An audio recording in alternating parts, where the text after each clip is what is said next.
All right, folks, looks like the AI wars are actively continuing, and a line is being drawn for the studio behind worked on Black Myth Wukong. Let's get into it.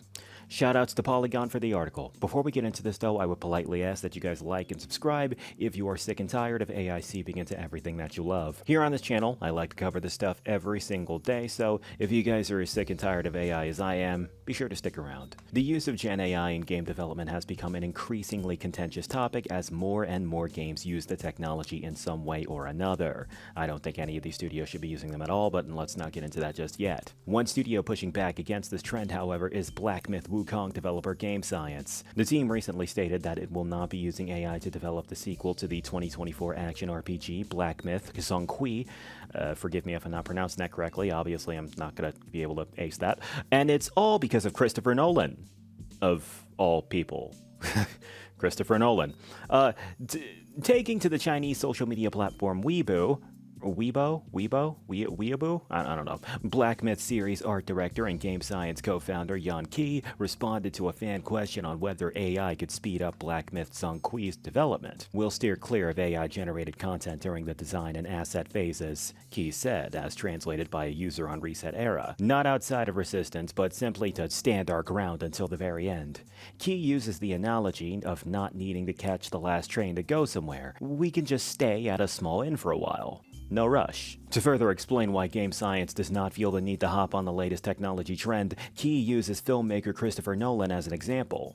At a time when digital filmmaking and 3D post-production seem to have reached a dead end, look at Nolan. Qi wrote. He's thriving, using even older techniques to shake things up. Qi previously stated that he was deeply inspired by his experience watching Nolan's latest epic, The Odyssey. It is a good comparison that Nolan's insistence on using practical effects and shooting on film has made him one of the most renowned directors of our time, when much of big-budget cinema revolves around CGI slop action sequences. Cough, cough, cough. Marvel movies, literally all of them.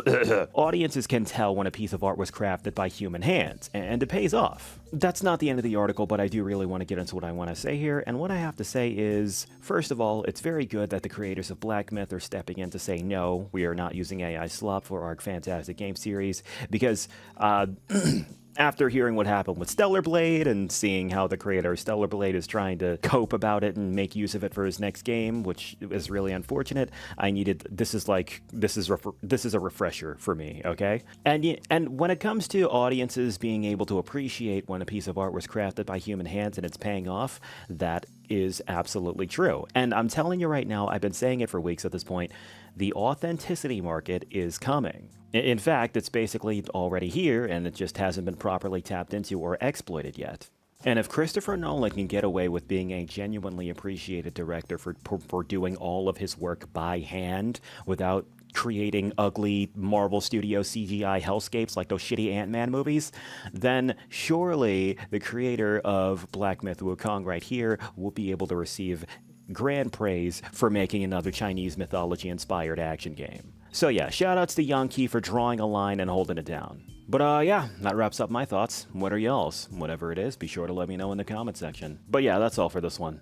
This is Jack Talks Back, signing out. You guys have a good one.